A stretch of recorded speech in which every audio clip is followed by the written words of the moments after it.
وكلا نقص عليك من أنباء الرسل ما نثبت به فؤادك وجاءك في هذه الحق وموعظة وذكرى للمؤمنين. Pembahasan kali ini kita akan membahas anaknya Nabi Daud alaihissalam, yaitu Nabi Sulaiman alaihissalam. Disebutkan bahwasanya Nabi Sulaiman ini disebutkan oleh Allah di dalam Al-Quran sebanyak 17 kali. Dan banyak Allah kisahkan dipotong di dalam Al-Quran. Yang pertama ada kisahnya Nabi Sulaiman dengan Ratu Saba. Yang kedua, kisahnya Nabi Sulaiman sama kuda-kudanya yang dia sukai itu. Terus ada tentang fitnah, ujian kepada Nabi Sulaiman, dan ada juga penjelasan tentang seperti apa Allah beri Nabi Sulaiman itu kekuasaan. Seperti apa kerajaannya Nabi Sulaiman. Yang mana kita tahu Nabi Sulaiman itu minta kerajaan kepada Allah yang sebelumnya tidak pernah ada dan setelahnya tidak pernah ada. Dahsyat teman-teman. Sebutkan nama raja di atas muka bumi ini, tidak mungkin ada yang bisa menandingi kerajaannya Nabi Sulaiman alaihissalam. Dan pernah kita sebutkan bahwasanya manusia yang pertama menguasai bumi ini ada 4. 2-nya Islam, hamba Allah subhanahu wa ta'ala, 2-nya kafir. Yang Islam, Sulaiman alaihissalam dan Zulkarnain. Yang 2-nya kafir, Namrud sama Bukhtun Nasr. 2 Islam, 2 kafir. Salah satunya yang kita bahas adalah Nabi Sulaiman alaihissalam. Dan yang selanjutnya ada cerita tentang tuduhan-tuduhan yang berbau kejelekan terhadap Nabi Sulaiman. Nanti akan kita bahas. Dan juga bagaimana Nabi Sulaiman menghukumi masalah-masalah di kalangan rakyatnya. Dan juga gimana kisah meninggalnya Nabi Sulaiman alaihissalam. Disebutkan teman-teman sekalian, Allah subhanahu wa ta'ala berfirman di dalam surah An-Naml ayat 16. Wa warisa Sulaimanu Daud. Nabi Sulaiman itu mewarisi oleh Nabi Daud. Wa qala ya ayuhan nasu ulimna mantiqa tayri. Dan dia mengatakan, wahai manusia, kami telah diajari oleh Allah bahasanya burung. Coba bayangi teman-teman, jadi Nabi Sulaiman ini dikatakan mengerti bahasanya hewan. Maka teman-teman yang dimuliakan oleh Allah, kita tahu bahwasanya Nabi Sulaiman diwarisi oleh Nabi Daud bukan harta tapi ilmunya, dan diwarisi juga kenabiannya.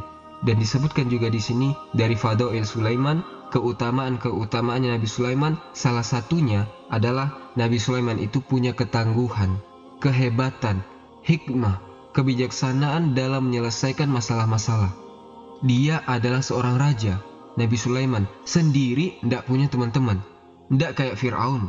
Fir'aun punya teman-teman banyak, teman-teman duduk, punya Haman, punya majelis.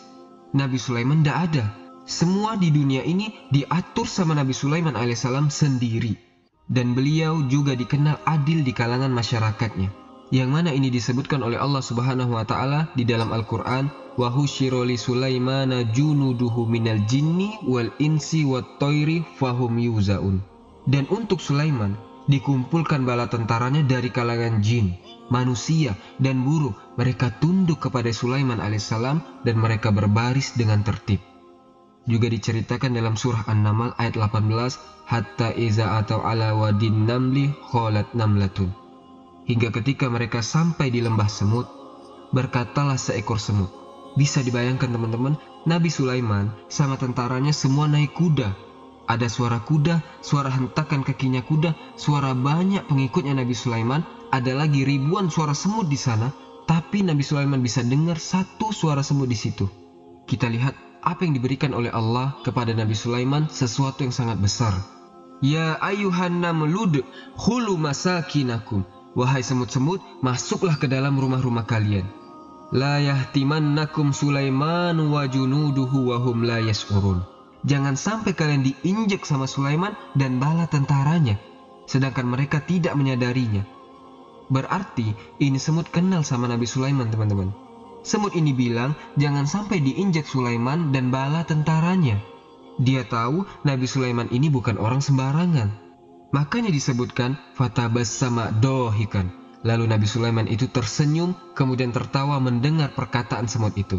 Allah subhanahu wa ta'ala berikan dia mauhibah, kemampuan, talenta, bisa paham bahasanya hewan. Yang mana di sini bahasanya semut pun dia bisa dengar. Lalu kita lihat bagaimana Nabi Sulaiman alaihissalam mensyukuri apa yang Allah Subhanahu wa taala berikan kepada beliau.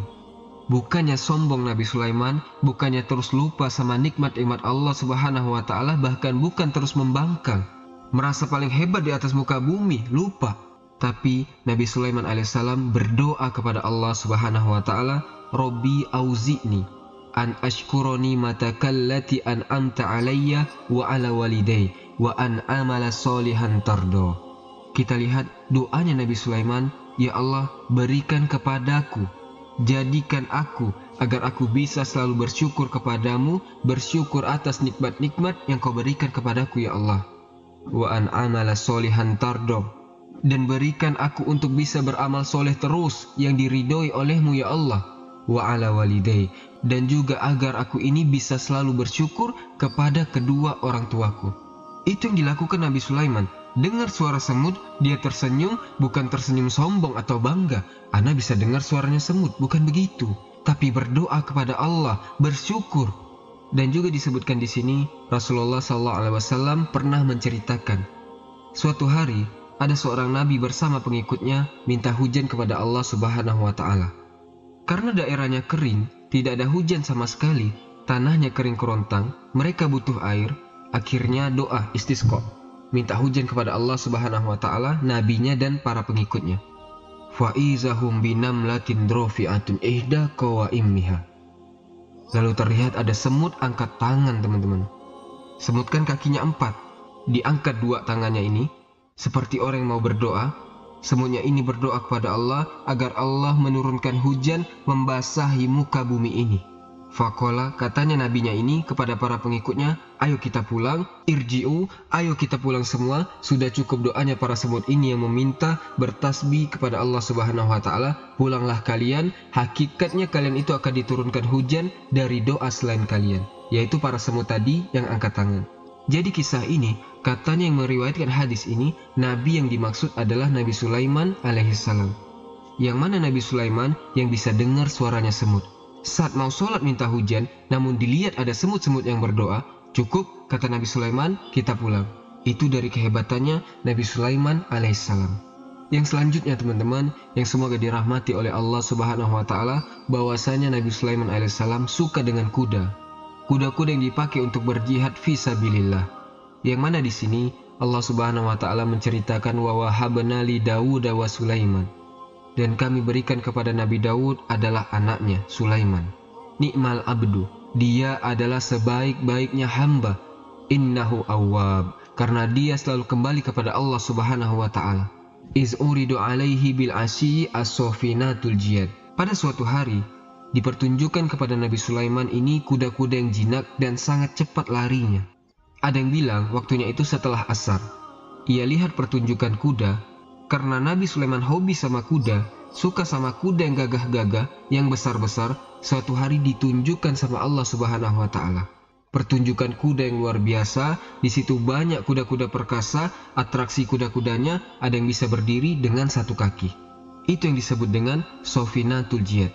Kuda-kuda yang dipakai untuk bertarung. Besar, kuda-kuda tercepat. Nabi Sulaiman senang sama itu. Faqala inni ahbabtu hubbal khairi an zikri rabbi hatta tawarat bil hijab. Dari saking senangnya ini sama Allah diceritakan, Nabi Sulaiman bilang, "Ini ahbabtu hubbal khair." Aku sangat menyukai hal-hal seperti ini, sampai membuat Nabi Sulaiman lupa sama salah satu yang semestinya dia buat. Karena keasyikan nonton kuda-kuda itu, Nabi Sulaiman lupa berzikir sampai matahari terbenam.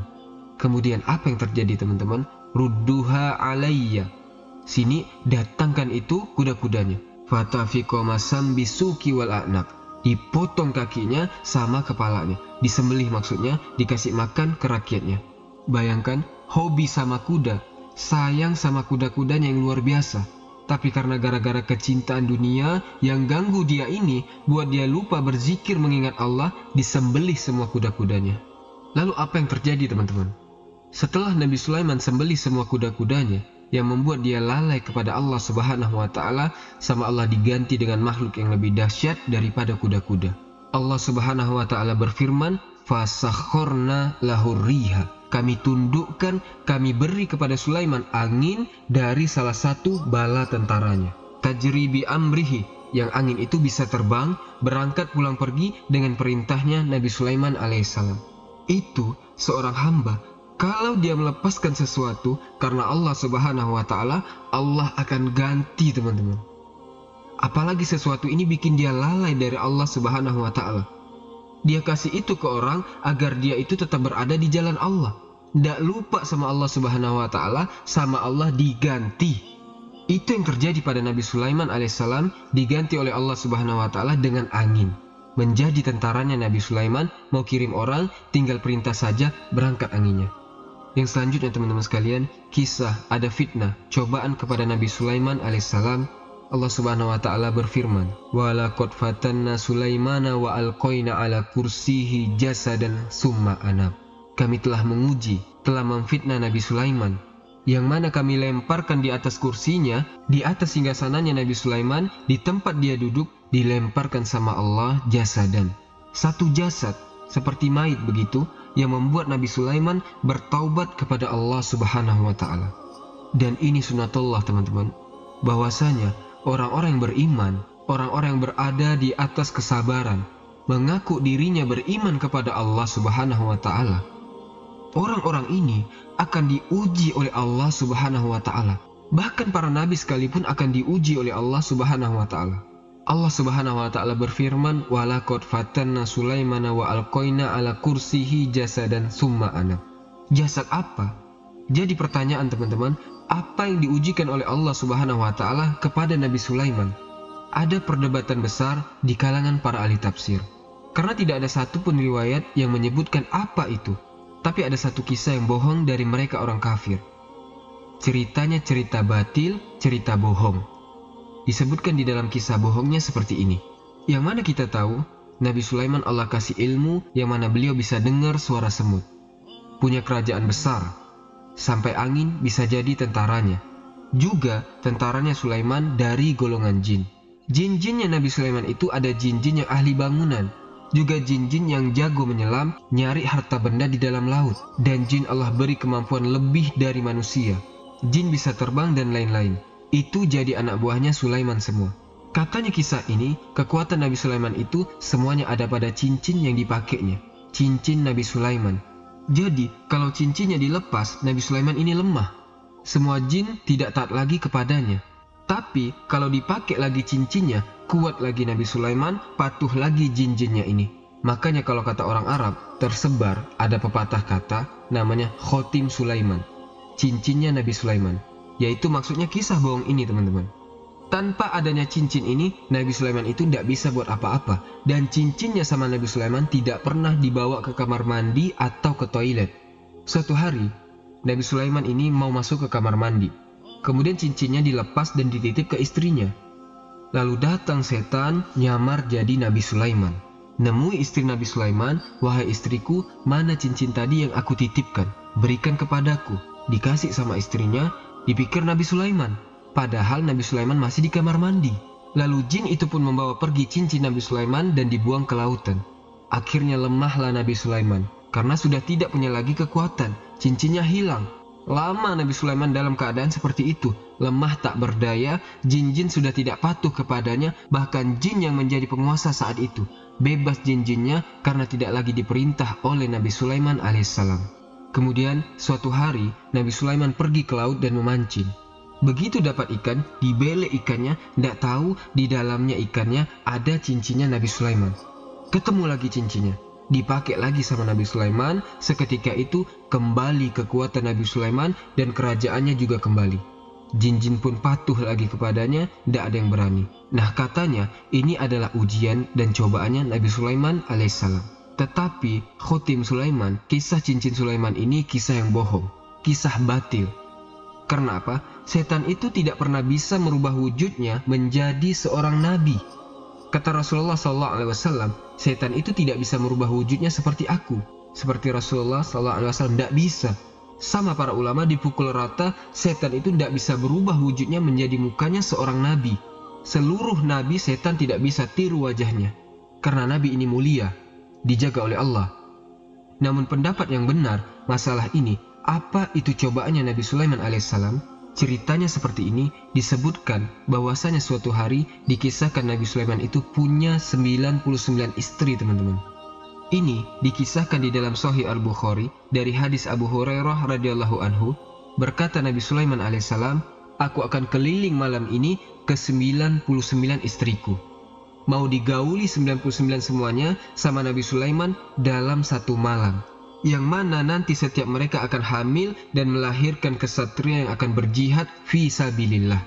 Bisa bayangkan teman-teman, berarti setiap bergaul 99 kali, di setiap pergaulannya ada ejakulasi, mengeluarkan mani. 99 teman-teman, kalau 1-2 masih oke lah. Tapi ini 99 kali dalam satu malam. Tidak ada manusia bisa teman-teman kalau ini bukan dipilih oleh Allah Subhanahu wa Ta'ala. Qala Rasulullah SAW mengomentari omongannya Nabi Sulaiman ini. Rasulullah SAW bersabda, walam yakul insyaallah. Tapi Nabi Sulaiman tidak bilang insyaallah. Mestinya Nabi Sulaiman bilang, malam ini aku akan menggauli istri-istriku dan kelak nanti akan melahirkan para kesatria yang berjihad di jalan Allah insyaallah. Mestinya bilang begitu. Tapi di dalam perkataannya ini Nabi Sulaiman lupa tidak bilang insyaallah. Maka apa yang terjadi? Sama Allah dikasih ujian. Dari 99 istrinya yang melahirkan cuma 1. Itu pun yang lahir cacat teman-teman. Keluarnya cuma separuh manusia saja. Jadi cacat. Wahuwa sahih, ini yang benar, yang dilemparkan sama Allah di kursi Nabi Sulaiman itu adalah anak ini yang separuh Bani Adam, separuh manusia. Summa anaba, lalu Nabi Sulaiman roja'a, kembali kepada Allah, minta maaf, bertaubat kepada Allah Subhanahu wa Ta'ala atas apa yang sudah beliau lakukan. Maka teman-teman, sampai di sini dulu kisahnya. Semoga bermanfaat. Subhanakallahumma wa bihamdika asyhadu an la ilaha illa ant astaghfiruka wa atubu ilaik. Wallahu ta'ala alam. Assalamualaikum warahmatullahi wabarakatuh.